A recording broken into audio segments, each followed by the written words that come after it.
제 나이가 지금 74살인데 이런 문제로 토론회에 참석하게 됐다는 것 그 자체가 상당히 좀 애석하고 아픈 부분이 있습니다. 그 이유는 내가 44살이 되도록 청소년서부터 동성애 생활을 해왔기 때문에 그렇습니다. 30살의 어머니께서 유언을 남기시고 작고하신 이후에 이 문제를 극복하기 위한 그 투쟁은 정말 쉽지 않았습니다. 그러나 동성애가 하나의 타고난 것처럼 그렇게 즐기며 내 인생을 살아왔었지만 그래도 어머니의 어떤 그런 유언을 지키기 위해서 이것을 해결할 수 있는 길이 무엇인가 정말 투쟁을 통해서 결국 43살에서는 탈동성애자가 되었습니다. 여러분들이 다 알다시피 1988년 올림픽 끝나고 나서 노태우 정권 때 범죄와의 전쟁이 선포됐습니다. 저는 그 당시 이태원에서 열애라는 트랜스젠더 클럽을 운영을 하고 있었고 라브라브라는 게이 호스트 클럽, 또 종로에도 클럽을 가지고 있었습니다. 저는 200여 명의 동성애자들, 그 당시에는 동성애자들 중에 트랜스젠더급 아이들은 직업을 갖지 못해서 정말 전전긍긍하고 길거리에서 윤락행위를 하고 있었습니다. 그 애들과 함께 이제 정상적으로 영업을 하면서 저는 한 번도 저희가 유흥업소라는 허가가 없기 때문에 무허가법으로 해서 여러 가지 벌금을 받고는 했지만 내가 트랜스젠더 생활을 한다고 해서 동성애자라고 해서 한 번도 어떤 제재나 핍박이나 이런 고통을 받아본 일이 없습니다. 제가 오늘 여기에 나오면서 발제문을 여러 가지 법의 정신까지도 언급을 했습니다만 시간 관계상 이것은 생략하겠습니다. 여러분들이 발제문을 참조해 주시고 내가 여기서 언급하고 싶은 것은 왜 성소수자 차별금지법이 필요한가 이것을 논하고 싶습니다. 오늘 이종걸 대표께서 발제한 내용을 보니까 이런 내용이 있어요. 한 인사는 전환치료를 명목으로 하는 성소수자에 대한 법인권단체의 인사로 분류되어 토론회에 참석했다. 이건 저를 언급하는 것이거든요. 또 2015년 성소수자 전환치료 관련 행사가 국가위원회와 국회 장소의 대관에 개최된 사안에 대해서 우리는 그때 국가인권위원회에서 2015년에 탈동성애 인권 포럼을 개최한 일이 있습니다. 거기에서는 어떤 반동성애 운동이 아니라 탈동성애자들에게도 인권이 있다는 것을 국가인권위원회에서 저희가 포럼을 가졌는데 그 친동성애 단체에서 이것을 좀 왜곡하고 그 내용을 제가 영문으로 된 유엔에 고발된 내용을 살펴봤습니다. 전혀 우리와 관계없는 우리가 동성애자들을 정말 혐오하고 그러한 내용으로 고발이 돼서 국가기관은 이런 것을, 이런 행사를 빌려주면 안 된다, 대관하면 안 된다는 그런 공문이 왔던 걸로 알고 있습니다. 그런데 무슨 이유로 이런 내용을 여기에다 적었는지는 모르겠지만 지금 이것은 찬반 토론회가 분명하죠. 그리고 또 읽다 보니까 21쪽에 촛불 집회에 대한 내용과 함께 지금 평등이라는 제목으로 언급되고 있는데 저희 사회에서 어떤 것이 평등하지 못했던 것인가 나는 반문하고 싶고요. 과연 이 차별금지법과 관련돼서 촛불 집회를 운운하는 것은 그 당시에 촛불 집회에 선동한 그 그룹들이 동성애와 관련된 그런 차별금지법과 관계된 것인가 이런 내용을 좀 묻고 싶습니다. 저는 전두환 그 정치 때, 그 유신 정권 때 정말 가장 중요한 청춘의 시대를 살면서 명동에서 또 서울연극학교를 졸업하고 드라마센터에서 또 연극을 하면서 거의 뭐 여자와 비슷한 그런 트랜스젠더 생활을 하면서도 길거리에서 뭐 돌을 맞은 일도 없고 손가락질을 받은 일도 없고 또 그 당시에도 그랬습니다. 지금 74살인데 지금 40년 전 얘기를 하고 있는 거거든요.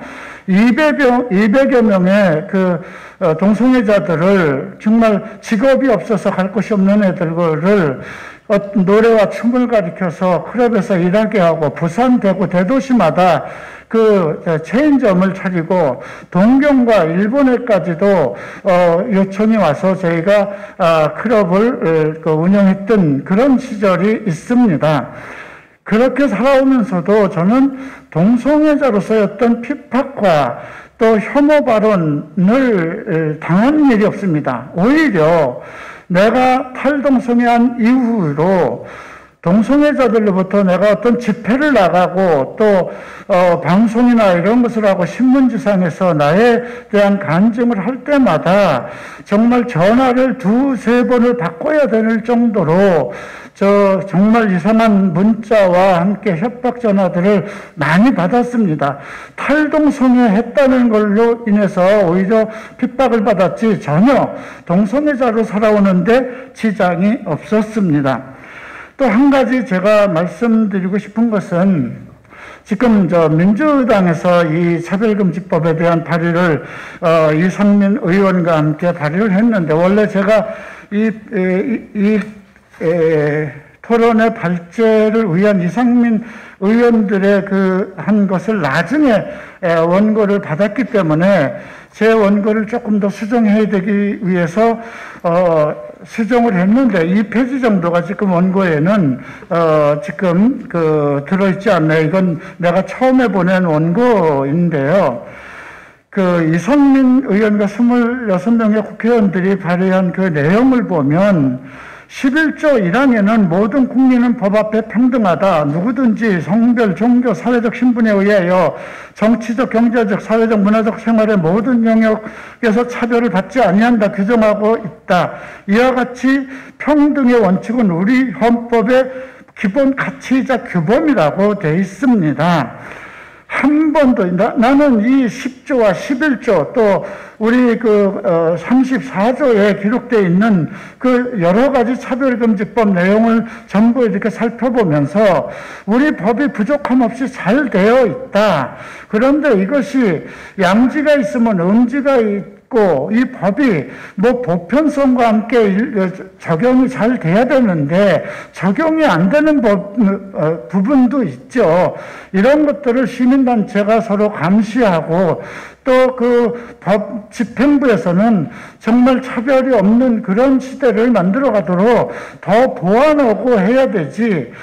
이것을 그 다음에 이제 평등에 관한 법률을 만들면서 2조 항에다가 이런 걸 넣습니다. 종교사상, 정치 의견, 전과, 성적 지향, 성별 정체성, 이 없었던 것을 이렇게 넣으면서 이렇게 개정을 해야 된다.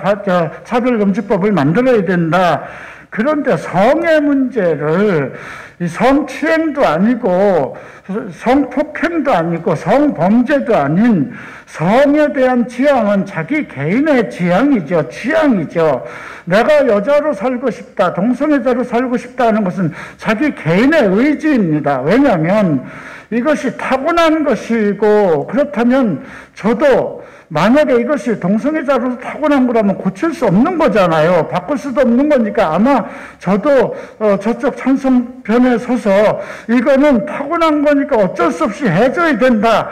저가 앞장서서 할 것입니다. 그런데 동성애에서 벗어난 사람, 제가 산 우리나라에서는 아마 어쩌면 1호가 될 거고요.